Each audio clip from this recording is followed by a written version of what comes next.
आदरणीय अध्यक्ष महोदय, इस वक्त दिल्ली में पूरे देश में अफरा तफरी का माहौल बना हुआ है। 8 नवंबर को नोटबंदी का ऐलान करते वक्त प्रधानमंत्री जी ने कहा था कि वो काले धन के ऊपर बहुत बड़ा वार करने जा रहे हैं, काले धन के खिलाफ एक तरह से युद्ध छेड़ने जा रहे हैं। लेकिन उनकी कथनी और करनी में बहुत बड़ा अंतर नजर आ रहा है। एक तरफ उन्होंने इस देश के सारे आम आदमी को, मिडिल क्लास को, गरीब लोगों को लाइनों में लगा दिया, 125 करोड़ लोगों को लाइनों में लगा दिया। वहीं पे जिन लोगों के पास इस देश में सबसे ज्यादा काला धन है, जो मोदी जी के दोस्त हैं, उनके ऊपर किसी तरह की कार्रवाई नहीं हो रही है। सारा देश जानता है कि सबसे ज्यादा काला धन इस देश के अंदर किसके पास है। हम लोगों ने देखा किस तरह से ये खबर है, brides father in Bihar Kaimur suffer stroke. एक दुल्हन के पिता को हार्ट अटैक हो गया क्योंकि वो अपने नोट नहीं बदल पाया, उसके यहां शादी नहीं हुई। बेटी की शादी की चिंता को लेकर मां ने की खुदकुशी। देश के अंदर जगह जगह घरों में शादियां टूट रही हैं, जगह जगह घरों में नोट ना होने की वजह से, नोट ना बदले जाने की वजह से किसी की आत्महत्या हो रही है, किसी को हार्ट अटैक हो रहा है। लेकिन भारतीय जनता पार्टी के एक बहुत बड़े दोस्त हैं, माइनिंग स्कैम में जिनका नाम आया था जनार्दन रेड्डी, कर्नाटका के बहुत बड़े नेता हैं। कल उनकी बेटी की शादी है। 12 नवंबर से शादी की तैयारियां शुरू हो चुकी हैं। 500 करोड़ रुपए अखबारों में छपा है, मेरे को तो पता नहीं, 500 करोड़ रुपए शादी में खर्च हो रहे हैं। एक मिनट यार, 500 करोड़ रुपए शादी में खर्च हो रहे हैं। उनको 500 के हजार के नोट बदलने की दिक्कत नहीं आ रही। हम तो पहले से ही कह रहे थे, जो मोदी जी के दोस्त हैं उनके लिए कोई तकलीफ नहीं है, उनको सबको उनके अपने नोट बदले जाएंगे। तो ये हम जानना चाहते हैं, दिल्ली के अंदर दहशत फैली हुई है चारों तरफ।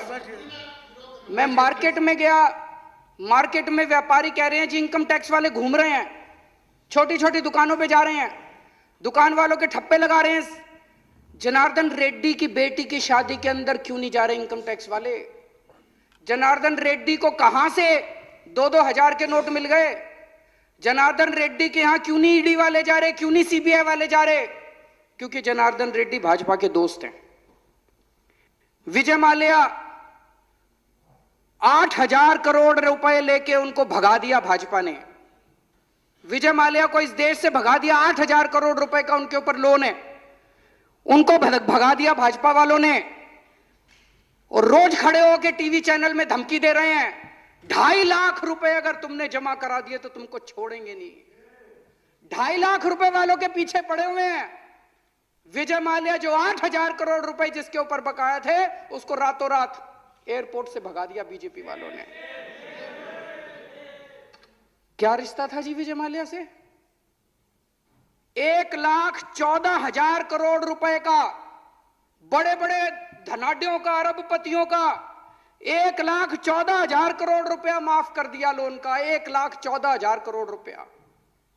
सुप्रीम कोर्ट कह रहा है बताओ उनके नाम किस किस का माफ किया। कह रहे नाम नहीं बताएंगे, पता चल जाएगा कौन कौन इनके दोस्त थे। 1,14,000 करोड़ रुपया छोटा नहीं होता जी। 1,14,000 करोड़ रुपया माफ कर दिया और धमकी दे रहे हैं 2.5 लाख रुपए जमा करा दिए तो छोड़ेंगे नहीं तुमको। 2.5 लाख रुपए। गरीबों से दुश्मनी है इनकी, ये अमीरों की पार्टी है। अमीर लोग ये इनके दोस्त हैं। 2011 में 648 लोगों की लिस्ट आई थी, जिनके उसमें इस देश के सारे बड़े बड़े सारे अरबपतियों के नाम थे। उसमें से कुछ लोगों के नाम मेरे को पता चले थे, मैंने प्रेस कॉन्फ्रेंस करके बताया था, अकाउंट नंबर भी बताया था, Swiss bank account number. Congress मिली हुई थी उनके साथ, कांग्रेस ने कोई एक्शन नहीं लिया उन 648 लोगों के साथ खिलाफ। लेकिन अब मोदी जी भी कोई एक्शन नहीं ले रहे उनके खिलाफ। अरे काला धन पकड़ना था, उनके अकाउंट नंबर लिखे हुए उस लिस्ट के अंदर 648 लोगों के। स्विट्जरलैंड की सरकार को लिखने की देर थी, भाई इनके अकाउंट की डिटेल भेजो, इनको पकड़ेंगे। एक चिट्ठी भी नहीं लिखी मोदी जी ने स्विट्जरलैंड को। ये 648 लोगों के खिलाफ एक्शन क्यों नहीं लिया गया? ये 648 लोगों के खिलाफ एक्शन इसलिए नहीं लिया गया क्योंकि इस लिस्ट के अंदर प्रधानमंत्री नरेंद्र मोदी जी के दोस्त हैं। पनामा लिस्ट आए हुए कितने दिन हो गए? उस पनामा लिस्ट के अंदर प्रधानमंत्री नरेंद्र मोदी जी के दोस्तों के नाम है, इसलिए उन लोगों के खिलाफ एक्शन नहीं किया जा रहा। ये तरीका ठीक नहीं है, हम सब लोग जानते हैं। ये तरीका ठीक नहीं है। गौतम अडानी जो कि प्रधानमंत्री नरेंद्र मोदी जी के दोस्त हैं, ये खबर है अखबार में, ये खबर है अखबार में, ये खबर ये कहती है कि जब मोदी सरकार आई थी 5,468 करोड़ रुपए अडानी साहब ने झूठे बिल बना के, इन्फ्लेटेड बिल बना के देश के बाहर भेज दिए। भारतीय जनता पार्टी की सरकार ने आने के बाद ईडी के अफसर जो जांच कर रहे थे उनका तबादला कर दिया, उनकी ऐसी तैसी कर दी, जांच बंद कर दी। तुम 2.5 लाख जमा कराने वालों से पैसे लोगे, अडानी से पैसे नहीं लोगे। वो 5,468 में एग्जैक्ट अमाउंट बता रहा हूं, 5,468 करोड़ रुपए उसने देश से बाहर भेज दिए, उसके खिलाफ एक्शन नहीं लेंगे। आप कहते हो हम काले धन पे वार कर रहे हैं, तो आप काले धन पे वार नहीं कर रहे, इस देश के गरीब लोगों के ऊपर वार कर रहे हो आप, और आप अपने दोस्तों को बचा रहे हो। तो मन में यह प्रश्न उठता है, ये दोस्त क्या दोस्ती है? ये किस किस्म की दोस्ती है? कौन है ये दोस्त? इनके साथ मोदी जी की दोस्ती लेन देन की दोस्ती है, लेन देन की दोस्ती है। और आज मैं सबूत रखूंगा आज इस विधानसभा के अंदर। ये लोग मोदी जी को पैसा देते हैं और बदले में मोदी जी इनके खिलाफ इनकम टैक्स नहीं होने देते, नोटबंदी के पहले इन लोगों को बता देते हैं और इनका काम करवाते हैं। ये आज मैं सबूत लेके आया हूं जी।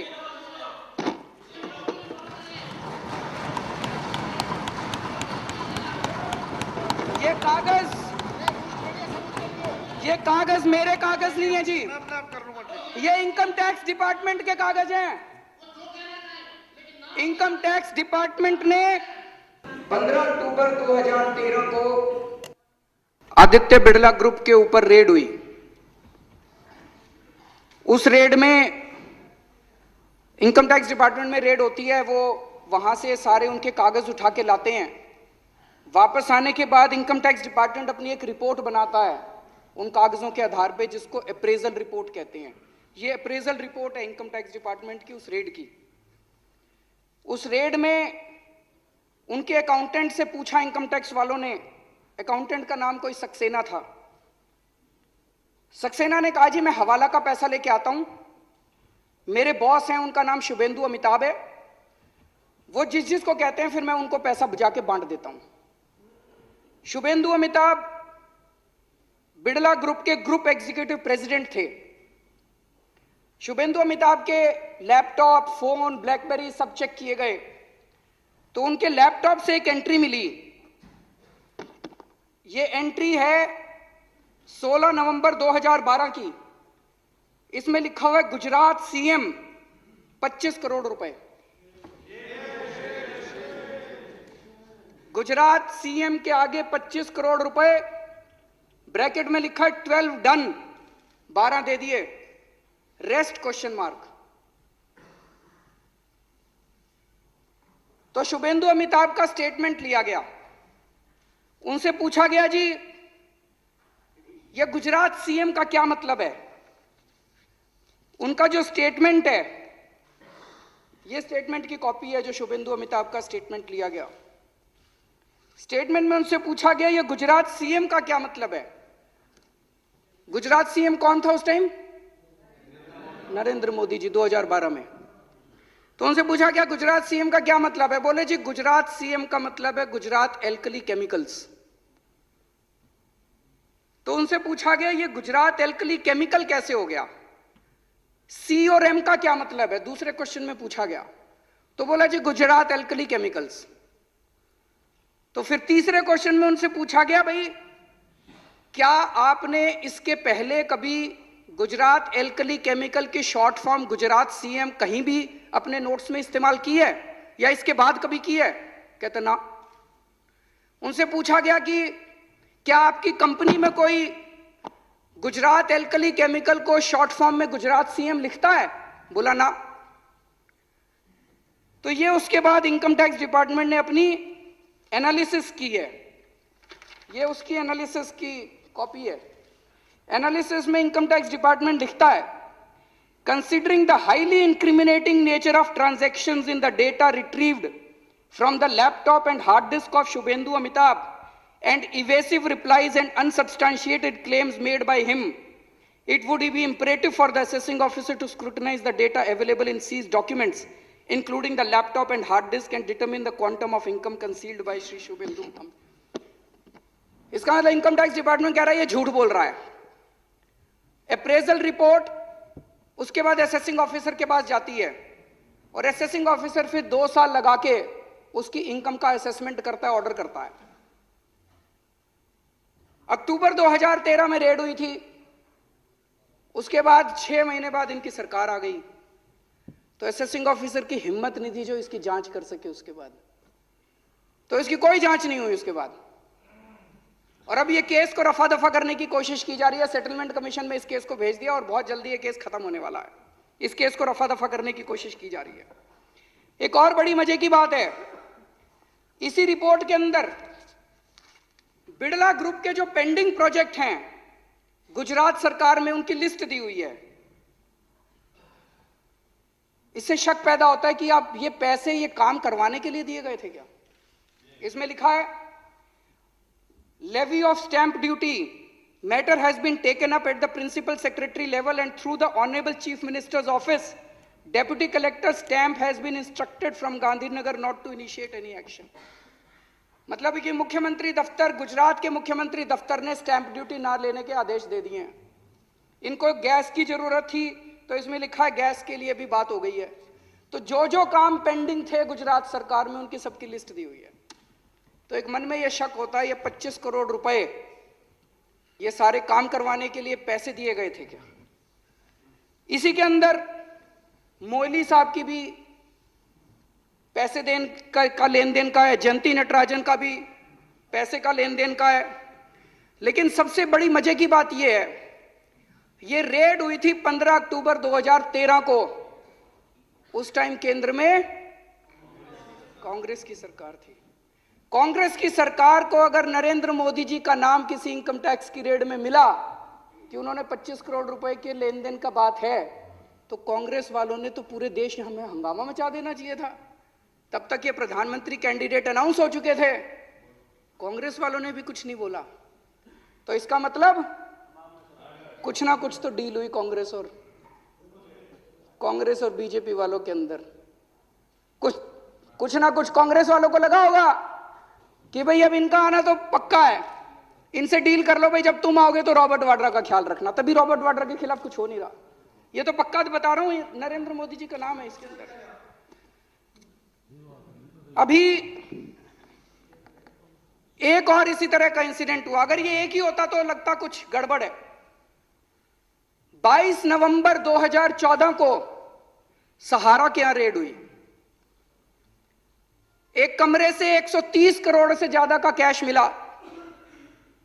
वहीं पे कुछ कागज मिले, उन कागजों में भी नरेंद्र मोदी जी का नाम है। मेरे पास सारे कागज आए नहीं, इसलिए वो कागज आज रख नहीं रहा। अभी कुछ कागज आने बाकी हैं, कुछ ही कागज आए हैं। जब सारे कागज आएंगे तो दोबारा अगले सेशन में रखेंगे। लेकिन मोटे मोटे तौर पे मुझे तो पता चला है कि लगभग 400-500 करोड़ रुपए देने की बात है उन कागजों के अंदर। और कई नेताओं के नाम है, कई मुख्यमंत्रियों के नाम है देश के, उनमें नरेंद्र मोदी जी का नाम भी है। तो अभी सारे कागज आए नहीं है, सारे कागज आएंगे तो आपके सामने रखेंगे। लेकिन इसकी अब जांच कौन करेगा? भारत के इतिहास में शायद आजादी के बाद पहली बार ऐसा हुआ है कि किसी प्रधानमंत्री का काला धन का जो खाता, बही खाता, हर बड़ा जो भी बड़ा उद्योगपति, खरबपति होता है, उसका एक नंबर का खाता होता है और एक काले धन का खाता होता है। इतने करोड़ों का पैसा ऐसे ही थोड़ी दे देते हैं।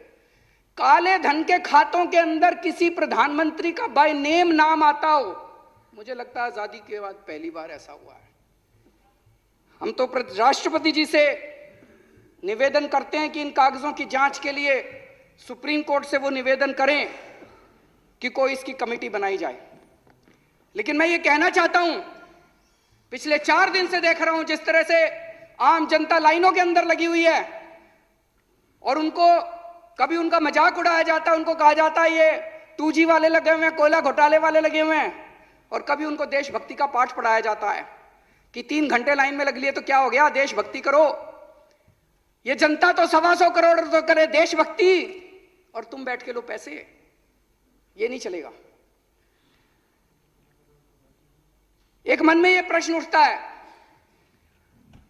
कि ये बड़े बड़े लोग तो मोदी जी के दोस्त हैं, इनके साथ तो लेन देन का रिश्ता है, ये छोटे छोटे सारे आम आदमी जितने हैं उनको क्यों तंग कर रखा है इन्होंने, उनको लाइनों में क्यों लगा रखा है? इसके ऊपर भी काफी हम लोगों ने सोच विचार किया। 1,14,000 करोड़ रुपए का लोन तो माफ कर दिया इन बड़ी बड़ी कंपनियों का। 8,55,000 करोड़ रुपए का टोटल लोन है इन कुछ एक चंद बड़ी बड़ी कंपनियों का। 8,55,000 करोड़ रुपए का लोन है, जिसमें से 5 लाख करोड़ रुपए का लोन, वो तो सीएजी की भी रिपोर्ट है, सीएजी ने भी कहा है कि ये लोन वापस आने वाला नहीं है। या तो ये पैसा लेके बाहर भाग गए और या इन्होंने फ्रॉड करके लोन लिया। 5 लाख करोड़ रुपए का लोन, अभी बैंक तो खाली हो रहे हैं। 1,14,000 करोड़ तुमने माफ कर दिया, बैंक खाली हो रहे हैं। तो अब ये स्कीम लेके आए हैं 500 हजार की। अब ये छोटे छोटे लोग सारे जमा कराएंगे अपना पैसा। और कल टीवी चैनल में बीजेपी वाला बैठ के कह रहा था अब इस पैसे से भी हम लोन देंगे इन कंपनियों को। तो अब ये लोगों का पैसा सुरक्षित है कि नहीं बैंक में, ये भी एक बहुत बड़ा प्रश्न है। तो दोनों तरफ से लूट मचा रखी है। बड़े बड़े लोगों से पैसे खाते हैं और छोटे छोटे लोगों को लाइन में लगा के उनकी जिंदगी की सारी सेविंग्स बैंकों में चली जाएगी और ये उठा के 15-20 बड़े बड़े उद्योगपतियों को उठा के बैंकों में दे देंगे और फिर विजय माल्या की तरह उनको देश से भगा देंगे। मैं कहना चाहता हूं प्रधानमंत्री जी, आप अमीरों के प्रधानमंत्री हैं, आप अपने दोस्तों के प्रधानमंत्री हैं, आप काला धन वालों के प्रधानमंत्री हैं, आप गरीबों के दुश्मन हैं। जिस तरह से आज गरीबों की मुंह से निवाला छीन लिया, आप कहते हो कड़वी चाय पी रहा है एक गरीब आदमी, आपने काला धन की कड़वी चाय पिलाने के नाम पे उनको जहर पिला दिया आज पूरे देश के लोगों को। मेरे को याद है जब हवाला कांड हुआ था 90s में, आडवाणी जी का नाम आया था, केवल उसमें LKA शायद लिखा था, बस इनिशियल्स लिखे हुए थे। उन्होंने एक ईमानदारी की मिसाल कायम की थी। उन्होंने इस्तीफा दे दिया था। उन्होंने कहा था जब तक जांच पूरी नहीं हो जाती मैं नहीं। पूरे देश को गर्व हुआ था आडवाणी जी के ऊपर। आज हम देखेंगे कि नरेंद्र मोदी जी का नाम जब इन कागजों के अंदर आया है तो क्या वो अपने वरिष्ठ नेता आडवाणी जी से कुछ सीख लेंगे कि वो इन कागजों को दरकिनार करेंगे। अंत में मैं इस सदन के माध्यम से राष्ट्रपति जी से अपील करना चाहता हूं कि इस स्कीम को तुरंत वापस लिया जाए। काला धन के खिलाफ हम भी हैं। अगर दोबारा इस स्कीम को लाना है सोच समझ के लाओ। टाइम दो जनता को, 1 महीने का, 2 महीने का टाइम दो और सारी तैयारी करके लाओ। हम आपका साथ देंगे, अच्छा काम करो, हम आपका साथ देंगे। लेकिन आज ये जो स्कीम है, अगर ये वापस नहीं ली गई, ये पूरा देश बैठ जाएगा, इस पूरे देश की अर्थव्यवस्था बैठ जाएगी। इस स्कीम को तुरंत वापस लिया जाए और राष्ट्रपति जी से निवेदन करते हैं कि ये जितने कागज हैं इनकी जांच के लिए सुप्रीम कोर्ट को लिखें ताकि सुप्रीम कोर्ट के इसके ऊपर SIT बिठा के इसकी जांच कराए। बहुत बहुत शुक्रिया।